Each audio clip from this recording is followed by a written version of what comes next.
तो कंसर्न का मतलब क्या होता है, इसको सेंटेंस में किस तरह से यूज़ करते हैं वो इस वीडियो में देखने वाले हैं दोस्तों। तो चलिए वीडियो को हम लोग शुरू करते हैं। सबसे पहले मीनिंग जान लेते हैं, कंसर्न का मीनिंग क्या होता है। कंसर्न का मीनिंग आपका होता है चिंता करना, ठीक ना, फिक्र करना, किसी से मतलब संबंध, ठीक ना, कंपनी, व्यवसाय, संबंध रखना, प्रभावित करना या चिंता होना, ये सब आपका मीनिंग है दोस्तों।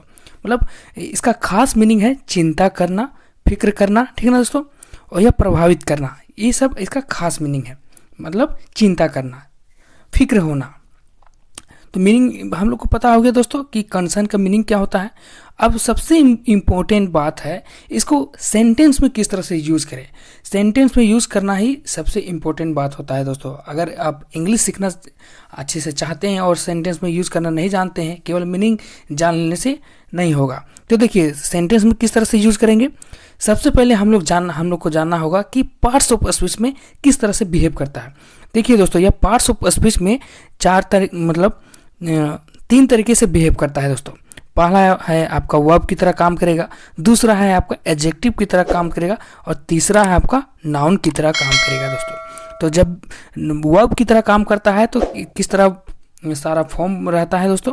पहला रहता है कंसर्न, दूसरा रहता है कंसर्न्ड, फिर रहता है तीसरा कंसर्न, फिर कंसर्निंग, उसके बाद कंसर्न। यह आपका वर्ब फॉर्म है दोस्तों। जब एडजेक्टिव की तरह काम करेगा तो कंसर्न्ड, उसके बाद अनकंसर्न्ड या एडजेक्टिव फॉर्म है दोस्तों इसका कंसर्न का। और नाउन में भी आपका काउंटेबल नाउन और अनकाउंटेबल नाउन दोनों तरह से यह काम करता है दोस्तों। काउंटेबल नाउन रहेगा तो कंसर्न और इसमें एस जोड़ देंगे कंसर्न, जब हम लोग गिनने का बात करेंगे काउंटेबल नाउन को। अनकाउंटेबल नाउन का हम लोग बात करेंगे तो केवल कंसर्न, इस तरह से यूज होगा। अब देखिए किस तरह से सेंटेंस में यूज हो रहा है वो एक एक करके देखते हैं। सबसे पहले वर्ब फॉर्म देखेंगे दोस्तों। मीनिंग क्या है, चिंता, फिक्र, संबंध, ठीक ना, यह इंपॉर्टेंट है।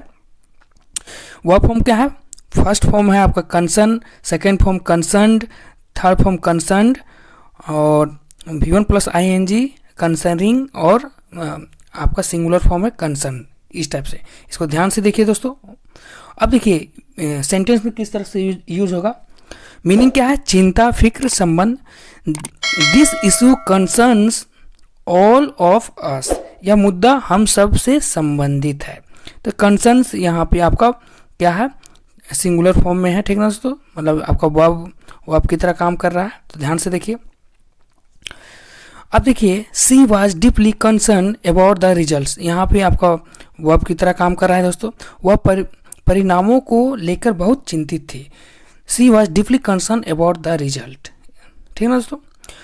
सी is concerning himself with the project, यहाँ पे आपका वर्ब की तरह काम कर रहा है, V1 प्लस ING की तरह काम कर रहा है दोस्तों। वह प्रोजेक्ट के बारे में स्वयं को जोड़ रहा है। He is concerning himself with the project. अब देखिए पहला यूज हम लोग देख लिए वर्ब की तरह। अब दूसरा यूज देखते हैं एडजेक्टिव की तरह। एडजेक्टिव की तरह देखिए कंसर्न बनेगा, कंसर्न का एडजेक्टिव फॉर्म कंसर्न, ED और अनकंसर्न, ठीक ना, इस टाइप से बनेगा। एग्जाम्पल देखिए, she is concerned about her exam, वह अपनी परीक्षाओं को लेकर चिंतित है। यहाँ पे आपका एडजेक्टिव की तरह काम कर रहा है दोस्तों। और मीनिंग क्या है, चिंती, यहाँ पे मीनिंग आपका चिंता के लेकर है। दूसरा एग्जाम्पल देखते हैं, the chapter is concerned with history, यह अध्याय इतिहास से संबंधित है। यहाँ संबंधित आपका मीनिंग है दोस्तों, और यह कंसर्न आपका एडजेक्टिव की तरह प्रयोग हो रहा है। तो ध्यान से देखिए दोस्तों। और अब अनकंसर्न्ड, कंसर्न था आपका एडजेक्टिव, अब अनकंसर्न एडजेक्टिव की तरह काम करता है। मीनिंग क्या है, लापरवाह, बेफिक्र, असंबंधित। He seemed unconcern about the loss, वह नुकसान के बारे में बेफिक्र दिखाई दिया।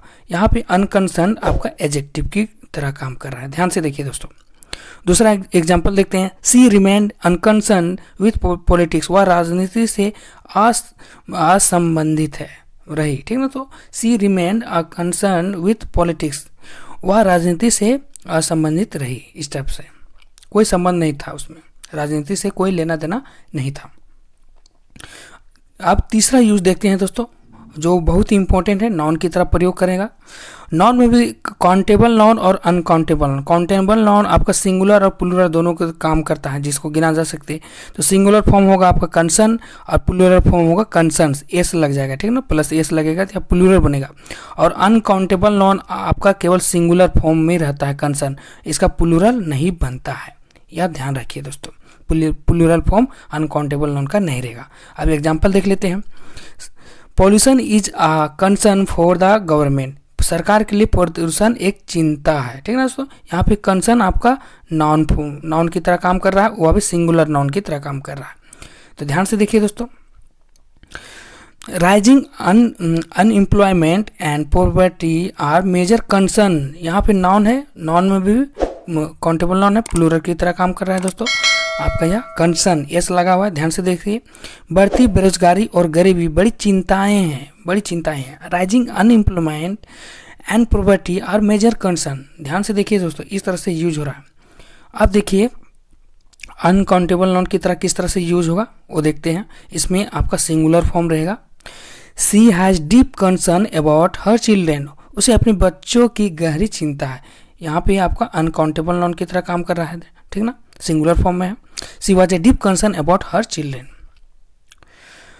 People expressed concern over pollution. लोगों ने प्रदूषण को लेकर चिंता जताई। यहाँ पे आपका कंसर्न है, अनकाउंटेबल नाउन की तरह काम कर रहा है, ठीक ना। लोगों ने प्रदूषण को लेकर चिंता जताई। People express concern over pollution, इस टाइप से यूज हो रहा है दोस्तों। सो ध्यान से देखिए और सीखने की कोशिश कीजिए। अगर यह वीडियो आप लोग के लिए ज़रा सा भी हेल्पफुल लगा होगा तो प्लीज़ इस वीडियो को लाइक कीजिएगा, दोस्तों में ज़रूर से ज़रूर शेयर कीजिएगा। अगर चैनल पे नए हैं प्लीज़ इस चैनल को सब्सक्राइब जरूर कीजिएगा। सो आज के लिए बस इतना ही, फिर मिलते हैं अनदर वीडियो में। सो जय हिंद दोस्तों।